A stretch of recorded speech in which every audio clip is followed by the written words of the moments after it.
Allora, rieccoci insieme cari telespettatori, dicevo il tema principale è il consumo del suolo, le conseguenze per le categorie produttive, per i cittadini, per il nostro territorio e prima un po' facciamo un po' il punto della situazione economica alla luce anche della legge di bilancio, vediamo a che punto sta. I nostri ospiti ve li ripresento, l'onorevole Jessica Rostellato, Camera dei Deputati, PD, grazie di essere qui con noi, Federica Pietrogrande, Lega Nord, Grazie. Stefano Valdegamberi, consigliere regionale. Roberto Betto della CIA di Padova, agricoltori, presidente, Massimo Zanon, presidente regionale Confcommercio Veneto, grazie anche a lei, Patrizio Bertin, presidente Ascom Padova, Tiziano Tempesta, docente universitario, Università di Padova. Grazie anche a lei, professore. Allora, onorevole, facciamo un po' il punto con lei della situazione. Stiamo parlando, abbiamo le categorie produttive qui ben rappresentate, soprattutto quelle che fremono e che hanno sofferto anche molto dalla crisi. In questa legge di bilancio attuale c'è qualche cosa, qualche provvedimento, che può dare una mano a risollevarsi ulteriormente o continuare a crescere, visto che comunque la Regione Veneto sembra che sia quella che ha il PIL che dà segnali maggiori di crescita. Poi sentiremo i presidenti cosa ci dicono. Esatto. Sì, vediamo se i dati poi si riflettono effettivamente sulla realtà in base anche alla vostra, diciamo, sensazione che vi arriva dagli imprenditori.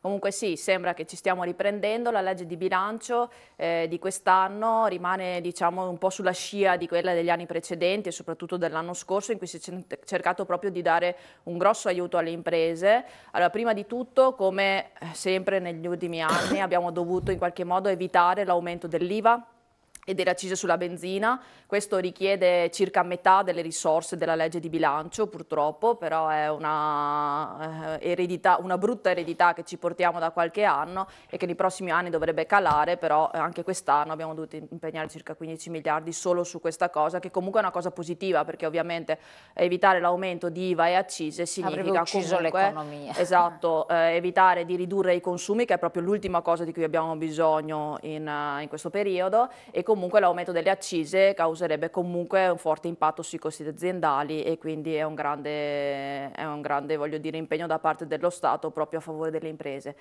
Sempre a favore delle imprese si continua sulla strada del superammortamento e dell'iperammortamento, quindi la possibilità comunque di incentivare l'acquisto di macchinari o comunque di attrezzature per le imprese e la possibilità di scaricarsi comunque una somma superiore, diciamo, al costo reale, e questo può essere comunque sia un invito ovviamente a maggiori acquisti, quindi a far girare ovviamente l'economia fra le varie imprese, sia anche quello di incentivare anche un po' l'innovazione, nel senso che ovviamente c'è l'iperimmortamento che tende proprio anche verso la tecnologia, e questo diciamo che è uno dei punti su cui abbiamo tentato in questi anni di puntare di più.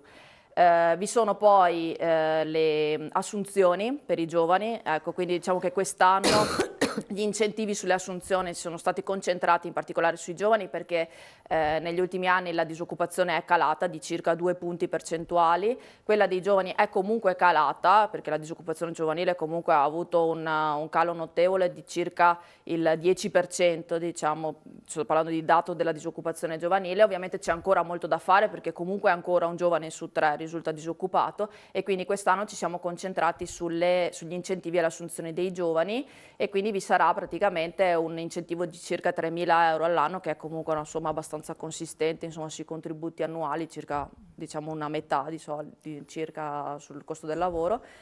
E questo sicuramente può essere di aiuto comunque sulla disoccupazione.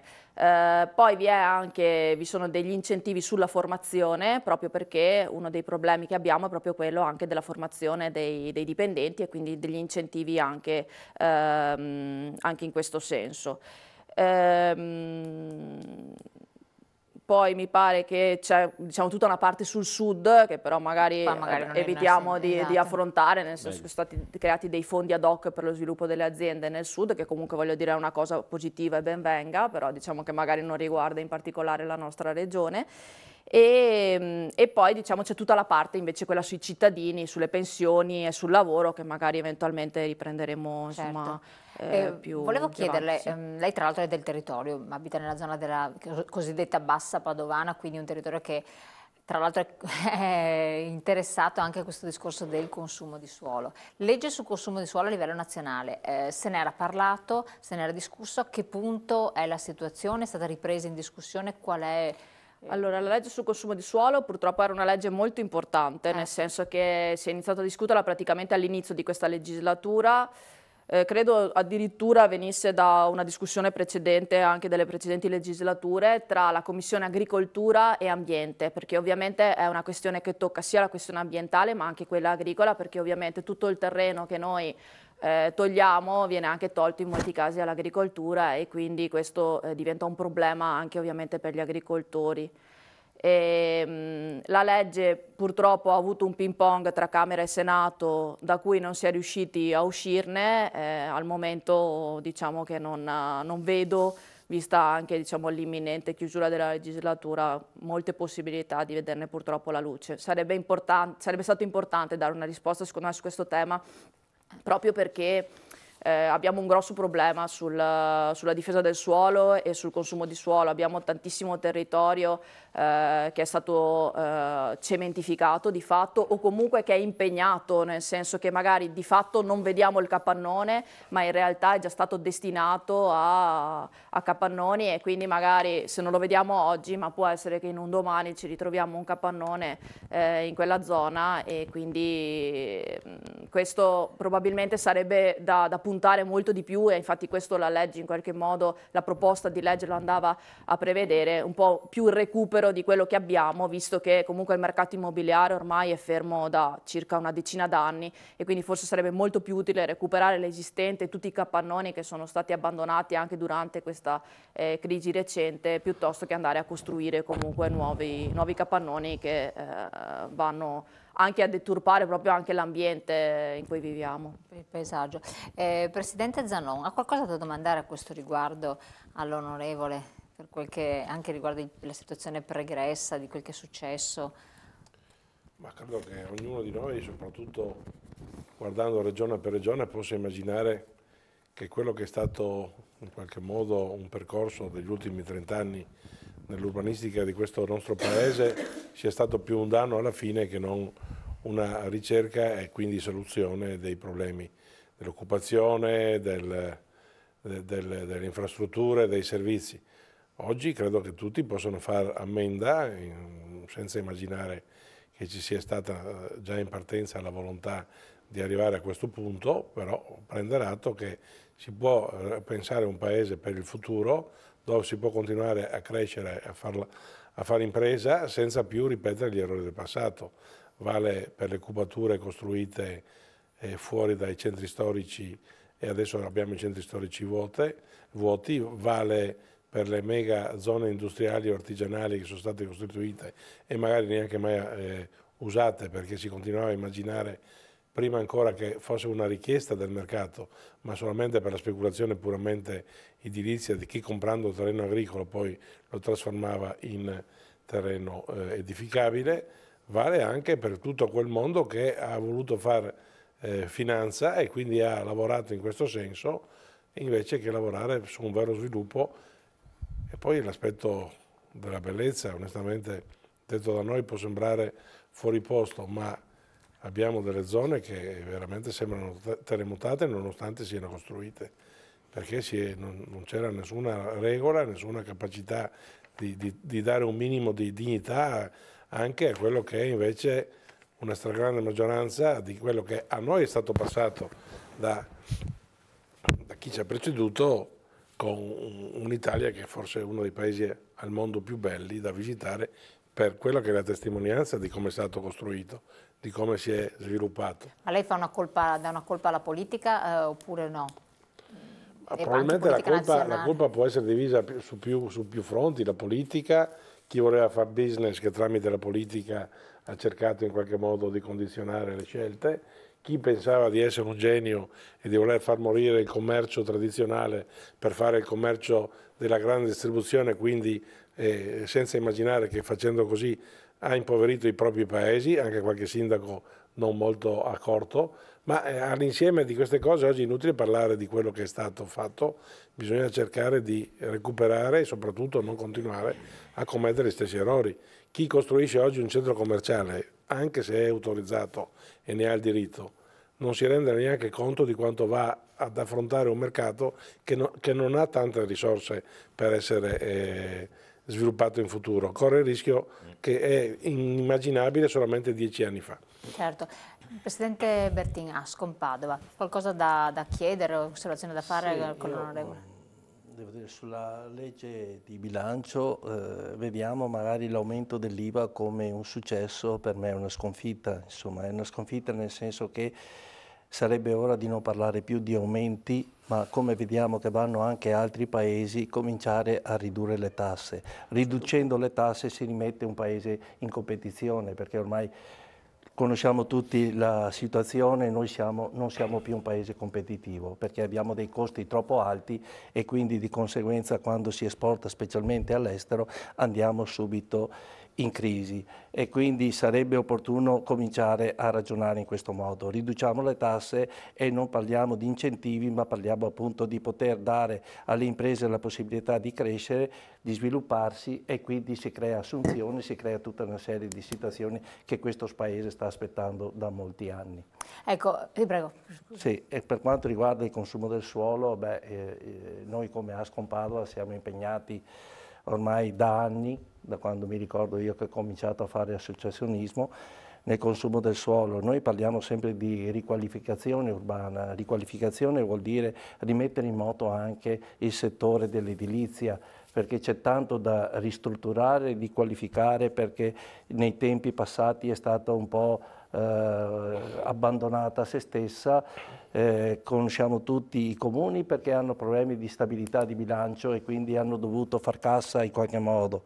E diciamo il business anche da parte di imprenditori che vedevano l'opportunità di costruire, si è costruito alla selvaggia e ci ritroviamo con questo problema qua che ancora persiste perché vediamo appunto 2 Carrare dove si vuole fare un centro commerciale. Dopo affrontiamo questo tema. Che non ha senso in questo momento, quindi la riqualificazione urbana è quello che oggi è un tema importante, può produrre ricchezza e soprattutto dare forza ancora più alle città.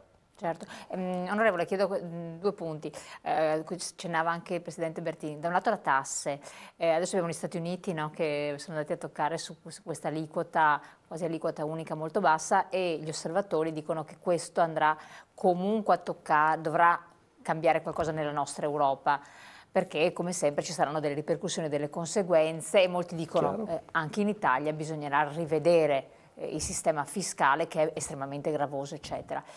Nei vincoli di bilancio ci sarebbero stati dei margini maggiori, perché è stato osservato che comunque è una legge di bilancio molto soft, molto prudente, preelettorale insomma in qualche modo, però non è andata a incidere come magari gli imprenditori si aspettavano in modo significativo.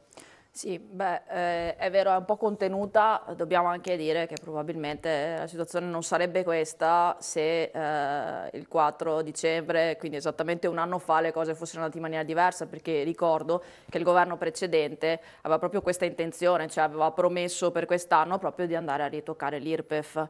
Poi vorrei un attimo contestare qualcosa sulla tassazione delle imprese. È stato fatto, è vero che non è mai abbastanza, poi è vero che io per prima, che voglio dire prima di questo servizio facevo consulenza del lavoro e quindi qualcosina ne capisco di imprese, sono la prima a dire che soprattutto andrebbe ridotta la burocrazia, perché voi vi ritrovate in una situazione di dover fare una serie di adempimenti che vi costano l'ira di Dio e quindi anche come consulenza vi costano tantissimo, perché spesso e volentieri la pubblica amministrazione vi chiede gli stessi dati più volte e voi pagate per dover fare tutta una serie di adempimenti.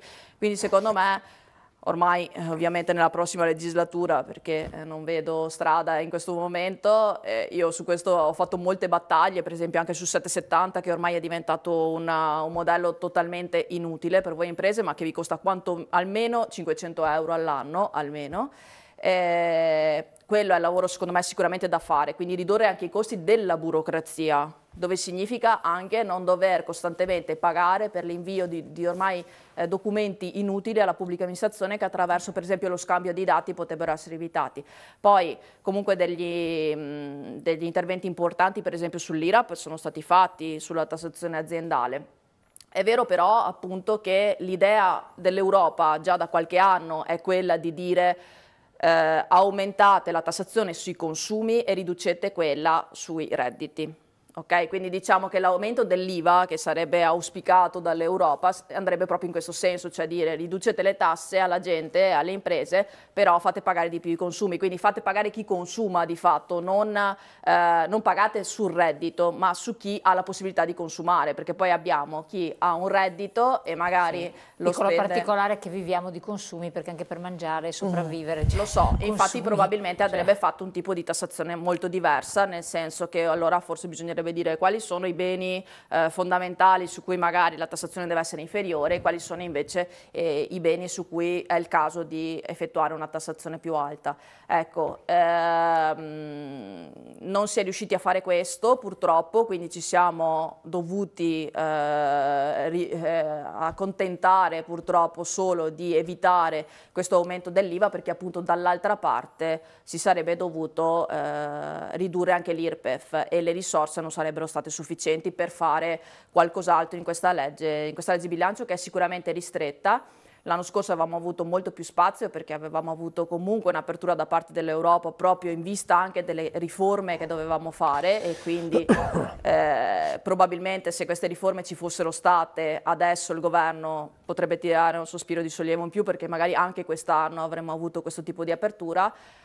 Avendo invece avuto questa batosta, chiamiamola, dal punto di vista referendario, anche l'Europa ovviamente si è chiusa e ha di nuovo, diciamo, il coltello dalla parte del manico, perché non siamo riusciti a portare a termine gli impegni che ci eravamo presi come Paese Italia, certo, non come governo Letta, Renzi, eccetera, eccetera. Come Paese Italia non siamo riusciti a portare avanti quelle riforme che l'Europa ci chiede da molto tempo, per essere semplicemente più efficienti all'interno dell'Europa anche per le nostre imprese. Ecco, solo una cosa, perché tanto so che tra poco deve andare via. Accennava appunto Beatrice Bertin, ma anche il Presidente Zanone, il discorso dei 2 Carrare riguardo alla zona della Bassa Padovana, tantissimi comuni sono coinvolti, lei tra l'altro viene da quell'area lì. Esatto. E conosce bene di cosa stiamo parlando. Esatto, sì, quella è una questione abbastanza in là nel tempo, nel senso che viene addirittura dagli anni 90 e si è protratta con tutta una serie di proprietà diverse, eccetera, eccetera, delibere comunali, di amministrazioni precedenti. È una situazione molto complicata dal punto di vista della gestione adesso, nel senso che l'amministrazione attuale si trova un po' in una situazione di grande difficoltà nel doverla gestire, perché ci sono comunque delle situazioni precedenti di cui non si può tener conto. In ogni caso noi come parlamentari diciamo della zona abbiamo sollevato il problema anche col Ministero della Cultura, perché esattamente di fronte alla zona dove dovrebbe essere costruito il centro commerciale c'è il Castello del Cattaio, che quindi comunque è un'opera di grande prestigio, pur essendo un'opera, cioè un castello privato, e è comunque un'opera che va tutelata. E attraverso quindi la soprintendenza di Padova si è fatto appello al Ministero, il quale è venuto, abbiamo fatto anche delle interrogazioni parlamentari, e il Ministero ha detto appunto che ci sono secondo loro gli elementi anche per cercare di in qualche modo, non dico bloccare, ma comunque prendere in considerazione il fatto che un'opera di quel tipo davanti al Cattaio sarebbe poco auspicabile. Quindi c'è anche questa finestra, diciamo, aperta, oltre al fatto diciamo, degli altri tipi di contestazione che vengono fatti a livello locale, e giustamente dalle associazioni di categoria, perché quando apre un centro commerciale è evidente che chiudono probabilmente altri tipi di attività, soprattutto nel centro urbano. 2 Carrare non è un paese grandissimo, e quindi sicuramente l'impatto del centro commerciale sarebbe, non dico devastante perché mi sembra magari esagerato, però si sentirebbe sicuramente, e quindi o si trova una soluzione che però non è semplice, di cercare di mettere delle attività che non vadano in contrasto con quelle che sono in centro, ma è comunque molto complicato. Rimane il problema comunque anche del traffico che si creerebbe in quella zona, che tra l'altro è anche vicina al casello autostradale, e quindi questo aiuterebbe da una parte sicuramente l'accesso per quelli che gestiscono il centro commerciale, dall'altra parte però probabilmente creerebbe anche dei problemi sulla strada Battaglia, che comunque è già abbastanza trafficata. Esatto. Presidente Betto, qualcosa da chiedere all'onorevole? O qualche osservazione da fare in base a quello che ha detto? Beh, penso che l'illustrazione che ha voluto dare un po' della situazione governativa italiana sia abbastanza diretta ed esplicita. Io credo che probabilmente un'analisi la dovremmo fare nella rivalorizzazione dei cittadini dei territori. Perché dico questo? Perché credo che anche tanti comuni oggi soffrono di quel problema del patto di stabilità, sia comuni virtuosi o meno virtuosi, e talvolta alcune scelte anche nel consumo del suolo in oneri che loro riescono a percepire per la sostenibilità di queste strutture, che alla fine sono la vera rappresentanza del territorio, si debba e ci costringa a fare delle riflessioni più concrete. Perché dico questo? Dico questo perché alla fine certo siamo Europa, siamo Veneto innanzitutto, siamo Europa, però credo che per rivalorizzare la democrazia e quindi anche la parola dei cittadini si sia un po' trascurato questo senso di partecipazione e di delusione nei confronti del popolo stesso. Facendo delle analisi a livello mondiale, se andiamo per dire a vedere, che ne posso dire, a Copenaghen, la Danimarca, che hanno un modo di rapportarsi con i cittadini, la sostenibilità economica, cioè lì il governo funziona. Allora non capisco perché tante volte in Italia, perché non si riescono a fare, non per copiare loro, però trovare magari una mediazione, un compromesso di sostenibilità, sia per la politica, per i costi che ha, però nello stesso tempo valorizzare chi fa impresa e quindi chi si sporca le mani, chi fa il lavoro sporco, per sostenere tutto un sistema burocratico, istituzionale, che alla fine vuole crederci, però è talmente deluso da questi risultati che si pone delle domande. Devo rimanere in Italia, devo uscirne da questo, ci sono delle condizioni migliori in altri.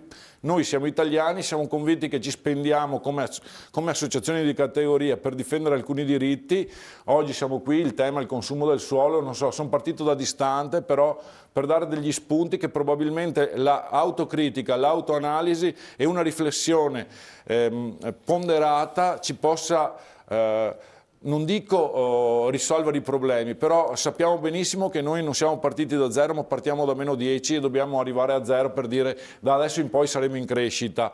E questo lo abbiamo ereditato, però dobbiamo prestare attenzione ai costi di una burocrazia e di un sistema politico che a mio avviso oggi, per dei diritti acquisiti, che non capisco il termine, cioè prendiamo un vocabolario, andiamo a leggere i diritti acquisiti, ma di quali? E le giovani generazioni che verranno avanti, che diritti acquisiti avranno?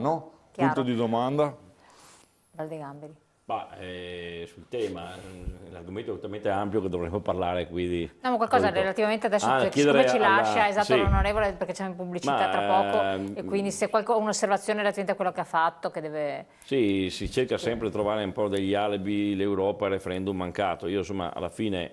Io sono stato uno di quelli che ha votato non conformemente alla proposta del governo in quel referendum e non credo che sia per quel voto per cui noi oggi dobbiamo appunto pagare lo scotto di dover non abbassare le tasse. Non diamo la colpa a un referendum, perché io sono convinto che se vado a guardare anche negli ultimi anni i bilanci sia dello Stato e anche quello degli enti locali, io vedo che il debito pubblico l'ha fatto lo Stato, non è stato fatto né dalle regioni, come vanno a dire, né dai enti locali, anzi negli ultimi anni sono quelli che hanno risparmiato, ridotto la spesa, alla fine che ha aumentato la spesa e ha aumentato il debito pubblico, l'ha fatto proprio coloro che volevano accentrare tutto a Roma.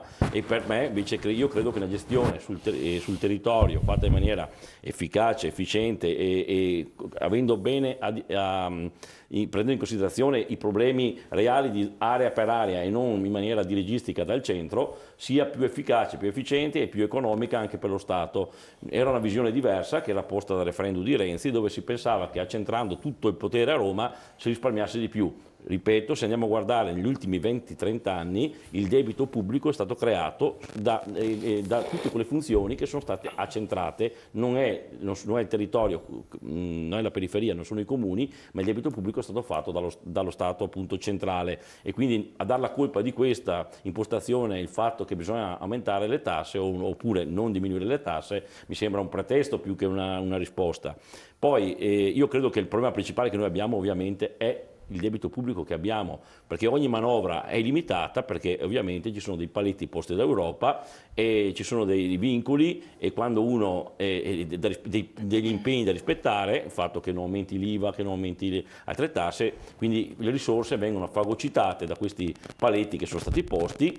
dico anche giustamente, non è che noi possiamo pensare di indebitare per ulteriormente questo Paese, il problema è che bisogna lavorare per riforme strutturali, per diminuire il peso e anche per fare più equità, parlando dei Veneto, nella redistribuzione delle risorse. Io non posso trovarmi negli ultimi 10 anni che nella nostra regione le risorse che vengono consegnate allo Stato sono sempre quelle, anzi aumentano, e alla fine quelli che ritornano sul territorio ci lasciano le casse vuote, perché sentivo prima nella manovra ancora una volta prevediamo leggi speciali per zone dove i soldi vengono sprecati, mentre a casa nostra, da dove i soldi provengono, noi apriamo i cassetti e non abbiamo nemmeno i soldi per dare i servizi essenziali ai nostri cittadini. Quindi c'è un problema che vorrei porre, che col bilancio è stato posto col tema referendum, ma lo porrei anche nel bilancio se il governo vuole essere coerente, di una equa redistribuzione delle risorse, perché noi, se siamo cittadini italiani, lo siamo almeno al pari, con diritti pari agli altri. Non è possibile che pro capite un mio concittadino veneto, noi tutti siamo veneti, abbiamo pur pagando di più, abbiamo una disponibilità ridotta rispetto agli altri. Almeno una parità. Sarebbe già un grande risultato se col bilancio dello Stato fosse garantito questo, ma mi pare di capire che questa volontà non c'è. Dopo le do la parola, sentiamo da fare un'osservazione anche lei. Sì, Avvocato. In realtà io sono rimasta molto colpita dal fatto che il Partito Democratico facesse presente come in realtà l'Europa richieda ancora un aumento di tassazione sui consumi, perché francamente oltre il 22% che è l'imposta attuale dell'IVA, non so che altro margine si possa imporre ai cittadini. Cioè stiamo parlando di quasi un quarto del costo, cioè è già un livello assolutamente insostenibile. Non credo che ci siano margini per poterlo aumentare, al massimo diminuire. La verità è che bisogna sgravare le imprese, che bisogna ridurre il costo del lavoro, che bisogna dare degli incentivi per fare in modo che le imprese non vadano all'estero, che è quello che in realtà sta succedendo. E questo non si fa con la riforma proposta dell'anno scorso, perché non era quella la direzione o comunque il significato, era effettivamente, come sollevava prima il consigliere regionale Valdegamberi, un accentramento nei confronti di Roma, la direzione della semplificazione burocratica, che in realtà è effettivamente necessaria e indispensabile, non solo non è stata intrapresa, ma anzi, e senz'altro l'onorevole lo sa, sono stati introdotti nuovi adempimenti. Adesso solo per citarne uno, mi risulta che rispetto per esempio all'IVA adesso i commercialisti devono comunicare mensilmente le movimentazioni tramite il sistema diciamo di internet e comunque telematico. Ecco, questo è un adempimento in più che necessariamente ricadendo sull'intermediario di conseguenza va a carico dell'impresa ed è un adempimento che certamente non è né necessario né indispensabile. Quando abbiamo già tutta una serie di adempimenti fiscali e lo Stato introduce nuovi adempimenti, nuove vessazioni nei confronti dell'impresa, certamente non sta facendo il bene né dell'impresa né del Paese Italia. Di Paese Italia parlavamo. Il Paese ha bisogno di riprendersi e per riprendersi l'unico motore è effettivamente l'impresa. Scusi, posso chiedere una cosa, visto che qua prima scappi via? Volevo capire due informazioni, visto che l'avete votato a Roma, me ne ha parlato un commercialista recentemente, è stata fatta approvata una riforma del diritto fallimentare. Ecco, anche lì mi si dice che oggi, dopo mi diceva che superati i 2 sono soggetti a avere un revisore di conti obbligatorio, società che hanno più di 2 milioni di euro di fatturato. Io ho una ditta che ha più di 2 milioni di euro, non ho un revisore di conti, mi devo prendere in corpo un altro burocrate, perché non è che questo mi risolve i problemi, vuole una parcella alla fine. C'è bisogno poi di avere anche quando nel caso una fattura non è pagata, c'è un problema, la Camera di Commercio ti nomina dei consulenti che verrebbero a me imprenditore a insegnarmi cosa devo fare, magari non è stata pagata perché il lavoro non è stato fatto correttamente, ci sono 1000 ragioni. Insomma, mi ha detto, vedrai che verrà fuori un gran, tra virgolette, casino, per il termine, che appesantirà ancora di più le imprese. Questa riforma del diritto tributario può smentirmi questo, può darmi qualche delucidazione, perché se, come mi hanno raccontato, io non l'ho ancora letta. Io credo che andremo dal male in peggio.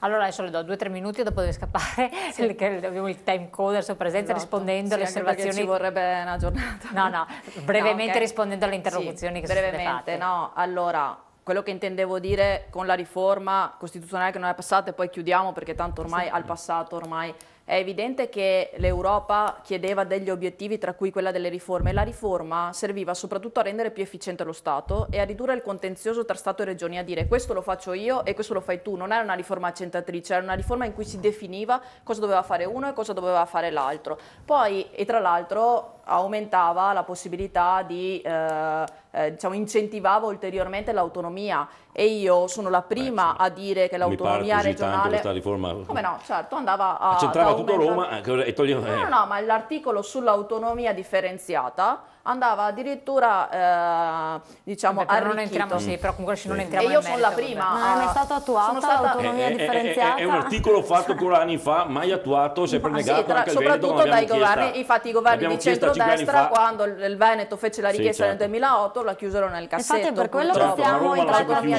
come Veneto. Ma io guardate che sono stata la prima a sostenere l'autonomia del Veneto, perché io ci credo veramente in questa cosa, perché io credo che l'autonomia del Veneto sarà, se riusciamo a ottenerla, sarà una cosa che veramente aiuterà i cittadini e le imprese. Certo, potevamo arrivarci anche un po' prima se evitavamo tutta una serie di passaggi, o se li facevamo in maniera un po' più veloce, forse evitavamo scusi, il cavallo. il referendum, passaggio inutile secondo lei? No, guarda che noi abbiamo scritto anni fa, è stato utilissimo, le dico che io l'ho sostenuto. Cosa intelligente avere il mandato del popolo, perché almeno qualcuno poi risponderà, destra o sinistra che sia.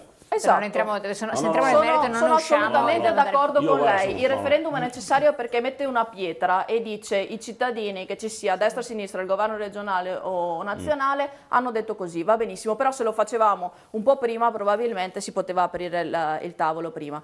E quindi la smentisco sul fatto che le regioni non abbiano fatto non abbiano aiutato a creare il debito pubblico, purtroppo dagli anni 70, e quindi da quando le regioni sono state costituite il debito pubblico è schizzato alle stelle. Mi spiace che deve scappare via perché potrei dimostrarli. Anche per la questione sanitaria. Poi ci sono regioni che hanno utilizzato in maniera migliore le risorse e regioni che le hanno utilizzate in maniera peggiore, e sono d'accordo con lei. I soldi che vanno dati andrebbero sempre monitorati, perché lo sappiamo che alcune regioni purtroppo non gestiscono in maniera adeguata, e quindi però mi permetta di dire che è beneficio di tutto il paese se il sud si risolleva e crea ricchezza, perché allora significa che poi la redistribuzione sarà inferiore anche voglio dire all'interno dei comuni e all'interno del territorio, quindi è un beneficio per tutti. Rispondo un attimo al Presidente Betto per la questione dei comuni. Sicuramente la questione dei comuni è fondamentale, noi abbiamo un problema enorme con gli enti locali, purtroppo, soprattutto anche dal punto di vista del personale e delle risorse. Questo è un problema che noi abbiamo sollevato praticamente in tutti questi 5 anni al governo. Si sono fatti dei piccolissimi passi avanti con l'apertura sulle assunzioni e il ricambio, diciamo, del personale. Non sufficiente, assolutamente non sufficiente. A parere del Parlamento andava fatta una riforma che prevedesse quantomeno un riconoscimento agli enti che hanno lavorato in maniera migliore e che quindi sono più efficienti, anche per cercare di dare un numero adeguato di dipendenti a comuni che magari per tutta una serie di motivi adesso hanno un personale talmente ridotto che non riescono neppure a svolgere le azioni, diciamo, minime per il comune. Però vorrei anche dire che nell'efficienza generale dello Stato servirebbe sicuramente un passaggio che lentamente stiamo facendo, ma che andrebbe fatto sicuramente con più convinzione, che è quello della fusione dei comuni, che è una cosa difficile, perché sicuramente significa mettersi d'accordo, significa cambiare sicuramente mentalità anche da parte dei cittadini, ma che ci permetterebbe di avere comunque dei comuni più grandi, un po' più efficienti, e quindi di fornire dei servizi migliori ai cittadini, e questo permetterebbe anche allo Stato di riuscire a gestire meglio, perché adesso con 8.000 comuni, di cui la maggior parte sotto i 5.000 abitanti, è veramente difficile gestire anche la situazione dal punto di vista anche della gestione economica del paese e dell'efficienza soprattutto dello Stato. Perfetto, io la ringrazio, la lascio andare via a questo punto, noi andiamo velocemente in pubblicità, poi ritorniamo insieme e entriamo nel merito specifico della questione, sentiamo anche il professore che ci inquadrerà un po' la fattispecie. A tra poco.